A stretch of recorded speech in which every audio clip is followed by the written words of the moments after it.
खरं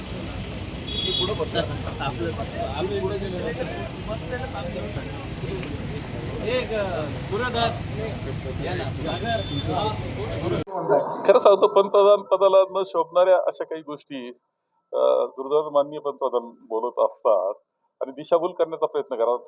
आपली बेरोजगारी असेल, आपली महागाई असेल, याच्यावर त्यांनी बोललं पाहिजे. देशामध्ये अर्थव्यवस्था सांगतात 5व्या क्रमांकाला, पण दरडोई उत्पन्न किती म्हटलं तर 140वा नंबर आहे आपला जगामध्ये दरडोई उत्पन्नाला. अर्थव्यवस्था 5व्या क्रमांकाला म्हणता म्हणजे इंग्लंडच्या बरोबर. हे जे आहे ना, याच्यावर त्यांनी बोललं पाहिजे. कोणत्या गोष्टी आपण करतो आहोत आणि पुढे कसं जाणार आहोत हे हे सांगितलं पाहिजे. ते सोडून द्यायचं आणि कुठतरी दिशा, लोकांच्या विचाराची दिशा जी आहे की रोजगाराच्या संदर्भात, महागाईच्या संदर्भात जे रोजच्या प्रश्न आहेत, लोकांचे व्यथा आहेत, समस्या आहेत, त्यावर लक्ष केंद्रित होऊ द्यायचं नाही. त्याला कुठेतरी दुसरीकडे विचार करायला लावायचं. याकरता चाललेली केविलवाणी धडपड भारतीय जनता पक्षाची आहे. मधून मुस्लिमांना आरक्षण देण्याचा निर्णय घेतला होता आणि त्याच्या संदर्भातला एक कॅबिनेट नोट सुद्धा आहे, अशा प्रकारचा आरोप नरेंद्र मोदींनी केला. खरं म्हणजे मला एक समजत नाही की पंतप्रधान आहेत ते देशाचे.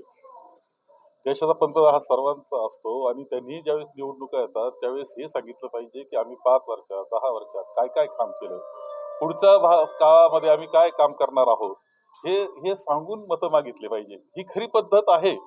दुर्दैवानं आज त्यांची जी घसरण चाललेली आहे आणि त्यामुळे ते जे गडबडले आहे, त्यामुळे विषय कशा पद्धतीनं वादावर नेता येईल आणि विशेषतः धार्मिक वादावर कसं नेता येईल हा प्रयत्न त्यांचा आहे. त्यांना असं वाटतं की मुस्लिमांच्या विरुद्ध रोष दाखवला की हिंदू मतं गठीत होतील. हे त्यांना जे वाटतं तो अंदाज त्यांचा फसणार आहे. या पद्धतीनं खरं म्हणजे माननीय पंतप्रधान पद आहे त्यांचा सन्मान आम्ही करतो, परंतु त्यांचं जे वागणं आहे ते गावावरच्या पारावर बसलेल्या माणसासारखं आहे.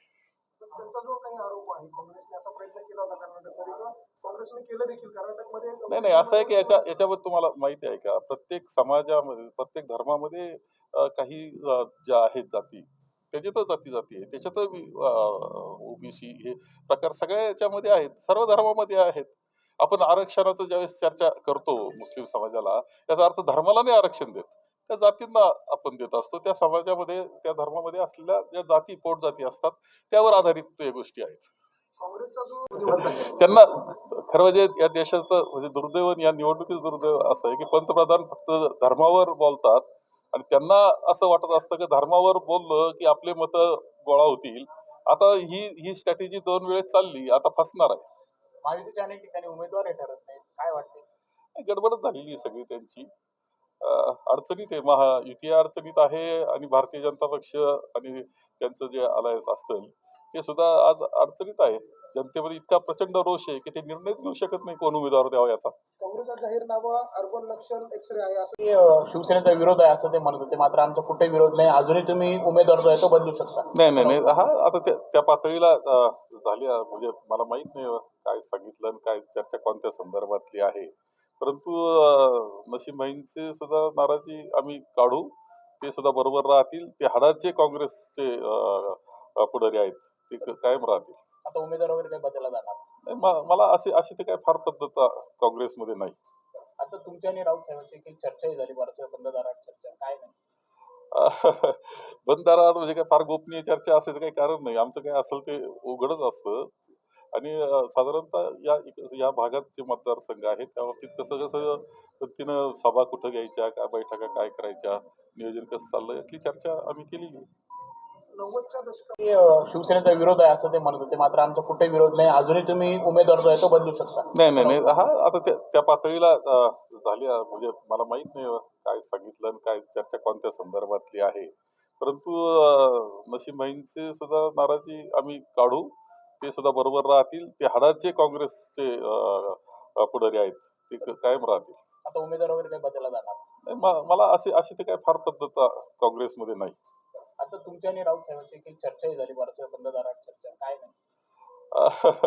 बंद दाराआड म्हणजे काय फार गोपनीय चर्चा असायचं काही कारण नाही. आमचं काय असेल ते उघडच असतं आणि साधारणतः या भागात जे मतदारसंघ आहेत त्या बाबतीत कसं कसं पद्धतीनं सभा कुठं घ्यायच्या, काय बैठका काय करायच्या, नियोजन कसं चाललंय यातली चर्चा आम्ही केलेली. 90च्या दशकात प्रकरणावर कुठेतरी नाराजीचा सूर दिसतोय. नाही, असं आहे की हे बघा, कोणत्या पक्षामध्ये काही परिस्थिती असते की शेवटी राजकारणामध्ये इच्छुक 3-4 एकेका मतदारसंघात असतात. अशा वेळेस एकाला दिल्यानंतर दुसरे थोडी नाराजी असते, बोलावं लागतं, चर्चा करावं लागते, नाराजी काढावं लागते, बरोबर घ्यावं लागतं, सगळं होईल त्याच्यात, तुझं अडचण नाही. आणि नाहीतरी महायुतीमध्ये काय चाललंय, म्हणजे आमचं तसं फार काही प्रश्न आहे असं काही नाही, आम्ही सगळे एकत्र राहू. काही वेळापूर्वी संजय राऊत बोलले की साहेब आज नाशिकला जोरदार शेती प्रश्न महाविकास आघाडीकडून करण्यात येणार आहे. काय एकूण परिस्थिती काय वाटते? परिस्थिती तर देशातच बदललेली आहे. भारतीय जनता पक्ष आणि पंतप्रधान मोदी यांच्या विरुद्ध आता लाट आलेली आहे.